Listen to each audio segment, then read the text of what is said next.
I am Zyla Dilicano. My name is Adrian P. Tim Tim. I am John Paul Taghoy. I am Rex Figuerona.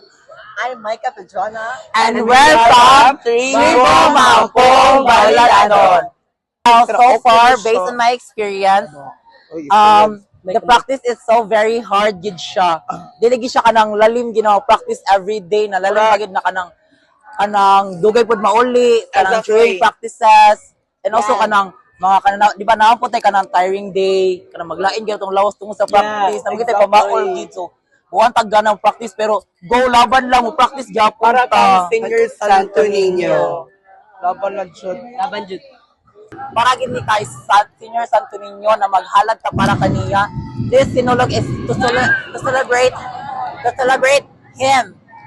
Wala ta sayo para magara-gara lang. May sayo ta para kang halat sayo pang Senior Santo Niño. Wala kanila mo gisayo para kanang kwalan diha. Isayo may para kang Senior Santo Niño. I would like to invite everyone to watch Inolog in this upcoming January 10.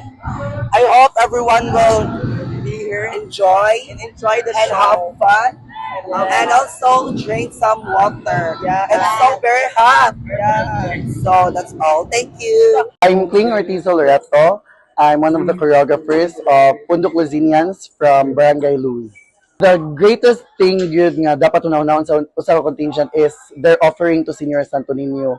Kay even if nga mo aim ta og daog but dili kinasing-kasing nga atong performance, for me personally dili gyud siya mag-work. Kay ako I've been with different contingents nga feel na mo nindot na mi but nagkulang mi sa among devotion, murag too much focused on the competition rather than doing this as an offering. So mona it's best yun nga as we think of it as a competition dapat di gyud nato kalimtan ang atong number one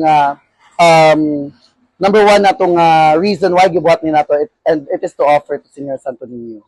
Teaser regarding our performance, it's very relevant and naadjay lesson nga maponder ang tanan. Any people from all walks of life naadjay makapunan sa among presentation. Nagsugod may screening mga first week of November or last week of October, I guess. Then, since it's a city-based contingent, lisod yun ang manpower kay maginilugay sa mga performers ang lain-lain nga contingents but thankfully by mid-November na okay ang among mga performers. Honestly, ang struggles namo is ang among patisanan yun kay super kagamay sa area. Though we have different gyms, but gamay ra gyud siya to cater 96 dancers then 200 plus nga craftsmen. So we're very thankful nga for us among blocking time kay at least this is our first and last time nga makapractice sa venue. So medyo na kuan gyapon na sud na namo tanan and yeah I think that's the struggle of most contingents manggod kay most city contingents kay wala gyud mga gym nga dagko.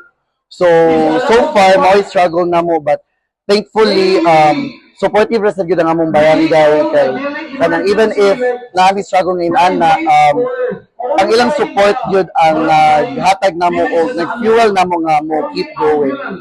Inviting everyone to please support our contingent number 11 Pundok Luzinians from Barangay Luz. Okay, since this is our first time and we will bring something different and something that's worth watching for. Thank you.